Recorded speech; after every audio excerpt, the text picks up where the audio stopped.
everybody. I am Weston. I love talking about the Astros, and I'm here to talk about Game 67 of the regular season. Astros win 8-4 over the Rangers with 6 home runs tonight. 5 of them were solo shots, and man, this is not the team I expected. I'm going to be honest with you. They are so far and away exceeding my expectations. I'm going to get my necklace out. Like, this is the team that I hoped they could potentially be. The one that I dreamed they might be. But I didn't expect it this year. I'm like, nah, they're not going to improve. And they took everything from last year that was bad, and they have completely flipped it. Offensively speaking, I mean, the Astros offense is elite again. Altuve is elite again. And man, oh man, is it just exciting. All right, let's get into this. Zach Greinke gets the start. I thought he had a pretty nice night. I'll talk about a few of his runs that he gave up in a bit. First inning, Altuve on the second pitch of the night, gone. Home run into the Crawford boxes, deep into the Crawford boxes. And man, oh man, 1-0 Astros. Altuve on 3 pitches drove in 5 runs. Back-to-back plate appearances with a home run for Jose Altuve. This is... oh my God, this is what we hoped for. This is the Altuve we were hoping to see once again, and we are now. It's wonderful. Brantley within single, and then, oh boy. The fun ends for the first inning. Alex Bregman grounds one. It's going to be a double play. He tries to beat it out, and he tweaks something. That's really all we know. I believe they said it was a strained, not sprained, but strained hamstring issue, which he's sort of been dealing with all year long. But it looked like he aggravated it there. It was not looking good. He sort of hobbled down the line, limped back to the dugout. When going into the dugout down the stairs, did the grab both arm rails and like lift yourself down each step so he didn't have to put any weight on it while going down the steps. Slammed his helmet a couple of times and then went straight to the clubhouse without talking to a soul. So at that moment, I was getting pretty concerned and I kind of thought something was up. And clearly it was. He left the game. Robel Garcia took his spot at over at third, which, again, it's nice that we could do that. I would have been fine maybe putting Diaz in, but that's really just splitting hairs. Is Diaz even on the active roster? I'm pretty sure he is. But that was sort of a hamper on it. And then after that, Jordan would line out. In the second, continuing to bust open the weirdness gates, Yuli would strike out. Correa gets hit. I don't think there was any ill intent whatsoever on it. It was just a changeup that got out of the control. It's fine, especially with the whole crackdown on substances that's happening right now. It's going to happen. It's fine. I don't think there was anything ill behind it. If they wanted to go at Correa, they would have just nailed him with a fastball. So that's fine. And then Chas McCormick, Chazzy Fizz, drives one deep right field. It is gone. And it's 3-0 Astros. And I'm like, awesome, great. Then Miles Straw flies out. He would have something else later on. And Maldonado hits one to left into the Crawford boxes, and it's 4-0. And I'm like, wow, that was kind of an odd inning. In the third, Eli White for the Rangers with his first career home run. He would actually hit a second one later on, which was kind of funny. That would make it 4-1. And then in the fourth,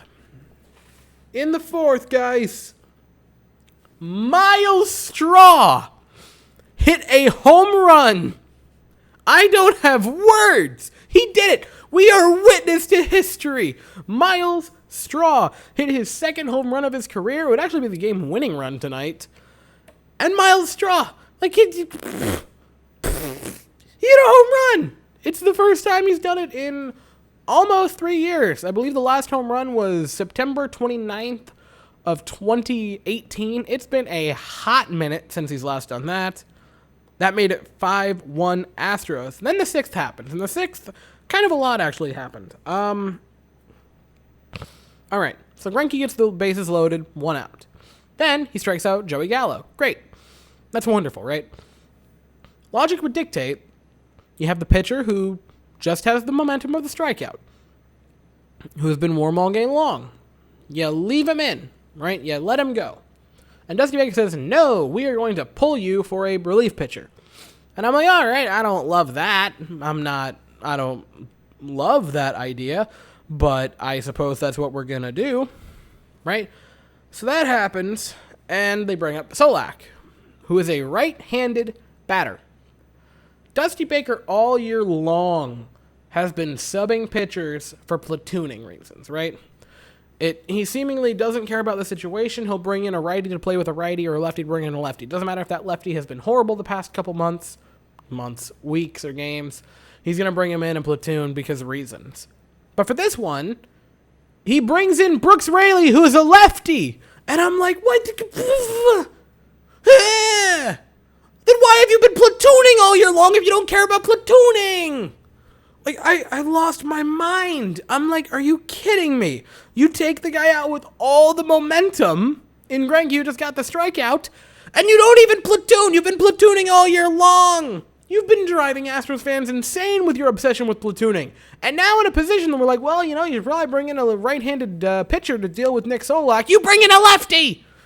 It was... Why have we cared about platooning all this year if apparently you're just cool not platooning? Brooks Raley then would give up a single. It would be 5-3 at that point, and then a shallow pop-up to get out of it.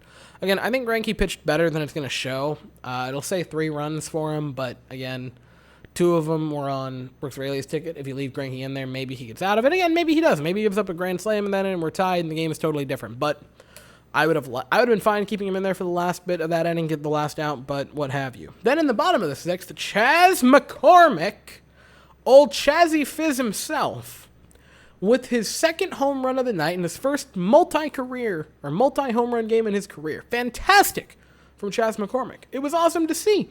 I was pumped out of my mind to see Chas McCormick go yard here a second time. That made it 6-4. Then in the 7th, Christian Javier comes in. He gives up another home run. Lead off. This one is again to Eli White, his second home run of his career, his first multi-home run game, which was kind of funny. And that would make it 6-4. He was fine for the 7th and 8th. I was happy with him. I would have been fine letting him stay in for the 9th, but what have you. Bottom half of the 7th, 2 outs, and the Astros would have some 2-out lightning. Jordan would walk, Yuli would single, Correa would double to make it a 7-4 game, and McCormick would have his first real bad plate appearance of the night and fly out. But what have you, it's fine, we're up 3 runs. Then in the 8th, 2 outs, and the man who got it started today got it finished last night and would just continue to rake. Jose Altuve with another one up on the train tracks, 8-4 home run. I believe that is his 14th of the year.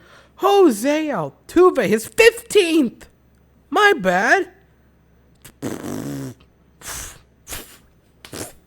He's hit 15 home runs. We're not even to the All-Star break yet, man. He might be first now among AL first baseman in home runs. He is climbing that ladder, man. Jose Altuve definitely needs to be an all-star. I don't know if he's going to be the starter because that's fan voted, but my God, if he is not a reserve, I'm going to be very upset. Jose Altuve strikes again. We are all witness to the Astros offense tonight. 6 home runs tonight. It's insane. Season high for the Astros. And that's the 9th straight game we've had multi-home runs in, which is insane.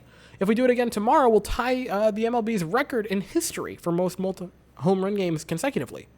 So hopefully we can do that tonight. We're sadly going to be going up against a very good team tomorrow night, but it's possible. Then in the 9th, they brought in Ryan Stanek. He gave up, I believe, a single. Was it a single or was it a walk? Let me check really quickly. Oh, it was a walk. My mistake. But that was it. We get out of it cleanly, and the Astros pick up a fantastic win where the offense is great.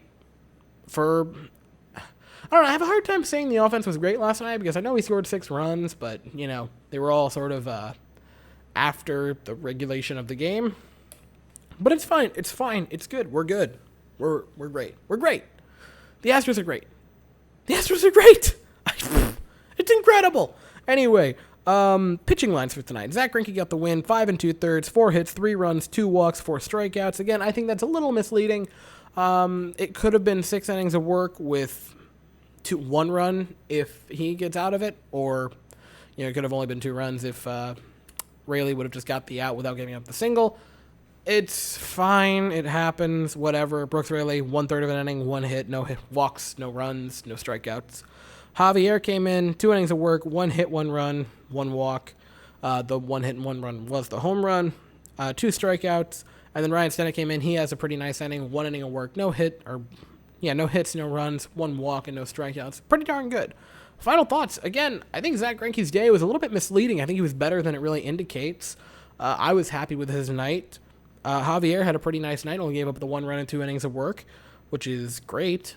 And offensively, Altuve went 2 for 4 with a pair of home runs, excuse me, and he also walked. Which, man, Jose Altuve, I'm pumped about Jose Altuve, man. He's apparently a power hitter now, which I didn't think he was. That's his 6th home run over the last 7 games. What the heck? That's insane. Over his last 15, he's hit 9. He's hit 9 home runs over his last 15 games. He's on basing almost 400. Jose Altuve's a power hitter now. He hit 30 home runs in 2019, so I guess it stands to reason. He could hit 30 home runs again. He could hit 30 home runs again this year. I mean, if he turns it on, he could hit 40. Can you imagine if Jose Altuve hits 40 home runs? Oh my gosh. That would be... Oh my god, I want to see him hit 40 home runs now. That's possible. Because the halfway point isn't until the All-Star break. So he still has 2 weeks to hit 5 home runs. And then he just has to carry that pace over the last 80 He could hit 40 home runs! That would be... Okay, if Jose Altuve hits 40 home runs, I don't know what I'd do, but I'd do something for the channel. Brantley had a pair of hits tonight as well, and then a walk. Alvarez had a hit, a run, and a walk. Correa had a hit, a run, an RBI, and a hit by pitch, so he reached base twice. McCormick had 3 RBIs. He had 2 hits. Both of them were home runs. His stat line was pretty close to Altuve's, actually, almost identical. Maldonado had a pair of hits, home run. That was great. And Straw, again, for the first time in almost 3 years, hit a home run, which is insane. And the Astros, although it's a very small series, sweep the Rangers out of Houston. Fantastic. Pick up 2 great wins. Super clutch one yesterday, and just a pretty nice win where the Astros took over pretty quickly and comfortably held on to the lead, which is... Oh, man, the Astros, man. I'm feeling it. I'm feeling it, Mr. Krabs. The Astros are... They're one of the best teams in the American League. No cap. They are fantastic. However, because reasons... Oakland won another game because the Angels are not helping us, and we are still 2.5 games back. We wouldn't be leading any other division in the American League, but we are a very good team, right? We are going to take over the division lead. By the end of July, we will have the lead. That is what I am predicting. We have a plus 93 run differential. Good Lord, we have a plus 93 run differential. That's second best in the American League, only behind the White Sox. Speaking of the White Sox, that's what we call a segue. We play the White Sox tomorrow. We start a 4-game series. We play them tomorrow, Friday, Saturday, and Sunday. And tomorrow it will be Dalen Case for the White Sox and Jose Urquidy, the strike thrower himself, for the Astros. Urquidy rolls in with a 3.77 ERA, and their guy rolls in with a 3.38. So pretty even matched pitching matchup. That starts at 8:10 Eastern, 7:10 Central. And I'll be here to talk about it after the game. So if you enjoyed the video, click the subscribe button and hit the bell. Thank you all so very much for watching. I hope you all have an absolutely fantastic day. And as always, go Stros.